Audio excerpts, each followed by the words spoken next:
Hi dears, ബ്രോഡാഡ് വിത്ത് ഫാമിലിയുടെ മറ്റൊരു വീഡിയോയിലേക്ക് സ്വാഗതം. ഇപ്പം ഞങ്ങളുള്ളത് മുണ്ടൂരിലാണ്. പാലക്കാട് മുണ്ടൂർ എന്ന് പറഞ്ഞ സ്ഥലത്താണ് കേട്ടോ. ഞാൻ ജനിച്ചു വളർന്ന എൻ്റെ സ്വന്തം വീടാണ് ഇപ്പം ഈ കണ്ടത്. വെക്കേഷൻ തീരാറായല്ലോ, അതിനു മുമ്പേ കുറച്ച് ദിവസം കൂടെ വീട്ടിലിരിക്കാമെന്ന് വിചാരിച്ച് വന്നതാണ്. എൻ്റെ അമ്മയ്ക്കും അച്ഛനും ഞങ്ങൾ 2 പെൺകുട്ടികളാണ് കേട്ടോ. എന്നെ കൂടാതെ അനിയത്തിയാണ് വീട്ടിലുള്ളത്.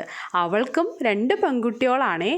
സ്കൂള് തുറന്നാൽ പിന്നെ എല്ലാവരും കൂടെ ഒരുമിച്ച് കുറേ ദിവസം ഇരിക്കൽ അടുത്തൊന്നും പറ്റില്ല. ഓണം വെക്കേഷൻ ആവണമല്ലോ. അതുകൊണ്ട് തന്നെ സ്കൂള് തുറക്കുന്നതിന് മുമ്പ് കുറച്ച് ദിവസം എല്ലാവരും കൂടെ ഇരിക്കാമെന്ന് വിചാരിച്ച് അനിയത്തിയും കുട്ടികളും ഞങ്ങളും ഒരുമിച്ചാണ് ഇപ്പോൾ വീട്ടിൽ വന്നിരിക്കുന്നത്. നമ്മുടെ വീട്ടിൽ മാത്രമല്ല, അപ്പുറത്തെ വീട്ടിലും ഇതുപോലെ തന്നെ എല്ലാവരും വന്നിട്ടുണ്ട്. ഞങ്ങളെല്ലാവരും കൂടെ പ്ലാൻ ചെയ്ത് ഒരുമിച്ചാണ് കൂടുതലും വരാറുള്ളത്. അപ്പോൾ ഒരുമിച്ച് കുറച്ച് സമയം സ്പെൻഡ് ചെയ്യാമല്ലോ. നമ്മളെ പോലെ തന്നെ കുട്ടികളും ഇവിടെ വരുന്നത് ഒരുമിച്ച് പ്ലാൻ ചെയ്തിട്ട് കളിക്കാനൊക്കെ വേണ്ടിയിട്ടാണേ. പക്ഷേ എങ്കിൽ ഇപ്രാവശ്യം വന്നപ്പോൾ മുതൽ ഫുള്ള് മഴയുമാണ്. മഴയ്ക്ക് കുറച്ച് ഗ്യാപ്പ് കിട്ടിയപ്പോൾ ഈ സ്ഥലങ്ങളൊക്കെ നിങ്ങളെ കൂടെ പരിചയപ്പെടുത്താമെന്ന് വിചാരിച്ച് പുറത്തോട്ട് ഇറങ്ങിയതാണ്. ഇപ്പോൾ ഈ കാണുന്ന ഗ്രൗണ്ടൊക്കെ ഞങ്ങളുടെ ചെറുപ്പത്തിൽ ഫുൾ കാട് പിടിച്ചൊരു സ്ഥലമായിരുന്നേ. ഇപ്പോഴാണ് അതൊക്കെ ക്ലീൻ ചെയ്ത് പ്ലോട്ടാക്കി ഇട്ടിരിക്കുന്നത്. പിന്നെ ഈ കാണുന്നതാണ് നമ്മളുടെ അമ്പലം. ഇത് നമ്മളുടെ തറവാട്ട് അമ്പലമാണ്, അതായത് കുറച്ച് കുടുംബങ്ങളുടെ മാത്രമായിട്ടുള്ള അമ്പലം. ഇവിടെയും ഞങ്ങൾ ഒരുപാട് കളിച്ച് നടന്നിരുന്ന സ്ഥലമാണ്. ഞങ്ങളുടെ ചെറുപ്പത്തിലും ഈ അമ്പലം ഇതുപോലൊന്നും ആയിരുന്നില്ല. കുറച്ച് വർഷങ്ങൾ മുമ്പാണ് ഇതെല്ലാം പുതുക്കി പണിഞ്ഞ് ഇതുപോലാക്കിയത് കേട്ടോ. എത്ര സ്ഥലങ്ങളിലൊക്കെ പോയാലും ഇവിടെയൊക്കെ വന്ന് കുറച്ച് ദിവസം ഇരിക്കുന്നതിൻ്റെ ഒരു സുഖം വേറെ എവിടെ പോയാലും നമുക്ക് കിട്ടില്ല. അതെല്ലാവർക്കും അങ്ങനെ തന്നെ ആയിരിക്കും അല്ലേ? ജനിച്ചു വളർന്ന സ്വന്തം വീട്ടിലും നാട്ടിലൊക്കെ വരുമ്പോഴുണ്ടാവുന്നൊരു സുഖം അത് വേറെ തന്നെയാണ്.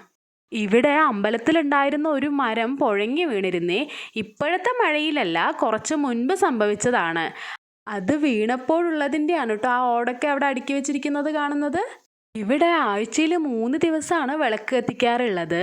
എങ്കിലും വർഷത്തിൽ ഒരിക്കൽ, അതായത് ഇടവ മാസത്തിലെ ആദ്യത്തെ ഞായറാഴ്ച ഈ അമ്പലത്തിൽ പൂജ ഉണ്ടാവാറുണ്ട്. ആ പൂജയ്ക്ക് എല്ലാവരും പങ്കെടുക്കാറുണ്ട് കേട്ടോ. അതുപോലെ തന്നെ ഈ ഒരു റോഡുണ്ടല്ലോ, അത് ചെറിയൊരു വഴിയായിരുന്നേ. വണ്ടികളൊന്നും വരാതെ നമുക്ക് നടക്കാൻ മാത്രമായിട്ട് പറ്റുന്നൊരു വഴി. ഞങ്ങൾ 9th സ്റ്റാൻഡേർഡിലൊക്കെ പഠിക്കുമ്പോഴാണ് ഇത് റോഡാക്കിയത്. ഇവിടെ കുറച്ച് സമയമൊക്കെ നിൽക്കുമ്പോഴത്തേനും മഴ കറുത്ത് തുടങ്ങി. ഒട്ടും തന്നെ സമയം കളയാതെ വേഗം വീട്ടിലേക്ക് വന്നു കേട്ടോ.